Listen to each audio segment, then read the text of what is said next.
Gracias, Francisco. Segunda vuelta electoral en Colombia, y el eje de confrontación en esta elección es el eje de confrontación de las Américas en este tiempo. El crimen organizado, la delincuencia que organiza, establece y sostiene narcoestados, protege narcoguerrilla y violenta la libertad versus la democracia. Para entender la elección de Colombia y lo que pasa en las Américas, hay que mirar un poco el escenario regional y el siglo XXI en el escenario regional. Durante todo este siglo, y hay que repetirlo, las Américas han sufrido la expansión de la dictadura de Cuba con el dinero venezolano. Se ha formado el socialismo del siglo XXI o castrochavismo y se han expandido haciendo dictaduras en Venezuela, en Bolivia, en Nicaragua, en Ecuador con Correa, pero también tomando gobiernos mediante elecciones democráticas en países donde han establecido gobiernos paradictatoriales. Al año 2015, en las Américas, casi todos los gobiernos democráticos, entre comillas, de América Latina eran paradictatoriales.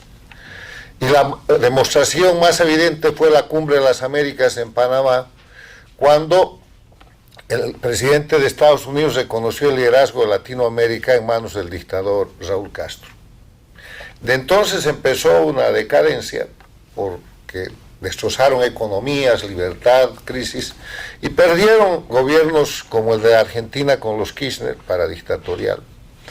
Perdieron gobiernos, acaban de perder el gobierno de Boric en Chile, perdieron el gobierno de Honduras, de Guatemala, han perdido el gobierno en el Ecuador, han perdido el gobierno en Bolivia, y esto está sucediendo porque hay un cambio geopolítico en la región y en el mundo, porque a partir de su estrategia de seguridad nacional, los Estados Unidos han decidido no tolerar más el crimen organizado en la política y ha empezado a señalar desde el año 2025 puntualmente organizaciones criminales, narcoterroristas e individuos y grupos que se han apoderado de la política y de gobiernos para sostener el crimen. Y en ese sentido hemos visto el desarrollo de la operación de la Lanza del Sur, que sigue en actividad. Hemos visto la operación de captura del dictador Nicolás Maduro, hoy día el reo Maduro. Estamos viviendo el ultimátum a la dictadura de Cuba para que le devuelva la libertad al pueblo cubano. Hemos visto cómo el soporte económico de parte de Venezuela para ganar elecciones, para promover hechos democráticos con dinero del narcotráfico y el dinero de la corrupción, ha empezado a disminuir. Y en ese contexto viene esta importante elección en Colombia. ¿Y cuál es la importancia de Colombia? Que Colombia hoy día es un gobierno paradictatorial, que el señor Petro no es un presidente democrático, ha sido elegido democráticamente, pero es un títere, es un operador del sistema transnacional de Cuba y Venezuela que está en caída y que él quiere sostener. Era el crimen perfecto controlar la dictadura de Venezuela y expandirse sobre Colombia para presionar la recuperación democrática de Ecuador, que es lo que estaba pasando, hasta que el señor Petro tuvo que venir a los Estados Unidos y salió de la reunión con Trump convertido poco menos que en la nueva mascota del presidente de Estados Unidos, y tuvo que empezar a bombardear los campamentos de las FARC y del ELN, porque si no, Estados Unidos lo iba a hacer, confesión del propio Petro. Esta política de la paz total es la política que describe un gobierno que quería construir un narcoestado. Un gobierno que estaba llevando a Colombia a legalizar y legitimar el narcotráfico como una actividad normal. Ya había pasado Colombia por la vergüenza producida por Juan Manuel Santos de desconocer el voto popular para hacer el acuerdo con las FARC en lo que se llaman los acuerdos de La Habana, precisamente para proteger las herramientas que subsisten del crimen organizado de la dictadura de Cuba, que es la narcoguerrilla de las FARC y el ELN, que fueron creadas por Cuba y que son las últimas guerrillas abiertas en la región de esta larga y sangrienta historia que empieza en la década de los 60 con rótulo antiimperialista. Lo que estamos viviendo y lo que la elección de este domingo en Colombia va a determinar es el principio del fin de los últimos focos guerrilleros que tienen más de 50 años, creados por Cuba para destrozar la paz, la tranquilidad y para construir narcoterrorismo. No hay que olvidar que Colombia, que ha sido descrita como evidentemente es por la doctora Rangel, como un gran país, con una gran economía, con una gran sociedad, con una gran capacidad de desarrollo, es hoy día también el primer país productor de cocaína, porque han elevado a cerca de 300.000 hectáreas la producción de coca ilegal, que con el Plan Colombia habían sido reducidas con gran éxito. Colombia es hoy día el único país donde hay operación abierta de dos narcoguerrillas, las FARC y el ELN. Y esos son los desafíos que hay que tomar. Colombia es el país en el que Petro llega a la presidencia, financiado por Venezuela y financiado por el narcotráfico, bajo confesión de su hoy ministro, Armando Benedetti, cuando era embajador en Venezuela y cuando se enojó con Petro, acuérdense, y le cantó todas completas hasta que lo nombró ministro del Interior o de Gobierno.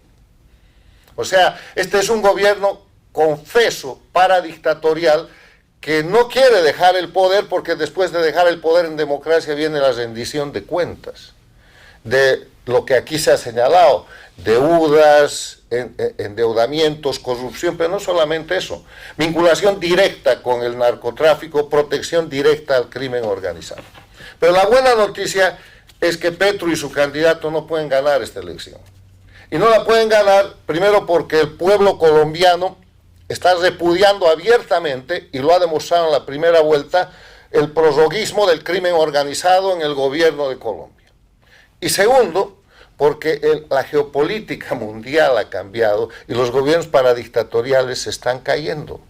Sus amos, sus dueños, Cuba y Venezuela, están en proceso de desaparición. Venezuela está en un proceso de transición tutelado por Estados Unidos y Cuba juega sus últimos días o sus últimas semanas para ver cómo sale del ultimátum que Estados Unidos le ha dado. La doctrina Monroe está en aplicación. El corolario Trump está en aplicación. Se ha formado el escudo del sur, al que con el escudo de las Américas, perdón, al que con el nuevo presidente de Colombia no tardará Colombia en integrarse, que tiene por objetivo buscar el desarrollo de los pueblos, separando la delincuencia organizada y el narcoterrorismo de los gobiernos y de la función política. Termino diciendo que esta segunda vuelta va a mostrar para Colombia el retorno al camino de la libertad, el retorno al camino de la normalidad, que solo se hace combatiendo el crimen. Las 300.000 hectáreas de coca que hacen de Colombia el primer país productor de cocaína tienen que cesar. ¿Cómo? Mediante la aplicación de la ley. La ley que no han querido aplicar en el gobierno de Petro y han hecho todo lo contrario en una dinámica de disimular a través de el nombre de paz total la cobertura al crimen organizado en Colombia. Ya no tienen el aliado en Venezuela, están mirando lo que está pasando en la lucha antinarcoterrorista, con el ejemplo importante la semana pasada, la acción de parte de las Fuerzas Armadas de Estados Unidos contra el narcoterrorista denominado el Niño Guerrero, y saben porque que los narcotraficantes y los narcopolíticos o terminan procesados en tribunales de Estados Unidos o terminan bajo una operación militar. Estas son las razones por las que no va a ganar el candidato de Petro. No puede ganar, es inviable. Y el pueblo colombiano lo sabe y va a expresar su voto. Y si a Petro se le ocurre ejecutar acciones de terrorismo como las que aquí se temen y se han anunciado después de la elección, su destino será peor. El pueblo de Colombia está en el camino a recuperar la libertad plena de ese país democrático, de ese país extraordinario, y de darle a las Américas de nuevo el ejemplo de lucha contra el narcotráfico. Será un plan Colombia 2 o será lo que sea, pero Colombia, que tiene esas condiciones de sociedad, de poder, de economía, de pujanza, no puede seguir siendo el primer país productor de cocaína y el único con 2 operaciones abiertas de narcoguerrilla. Gracias.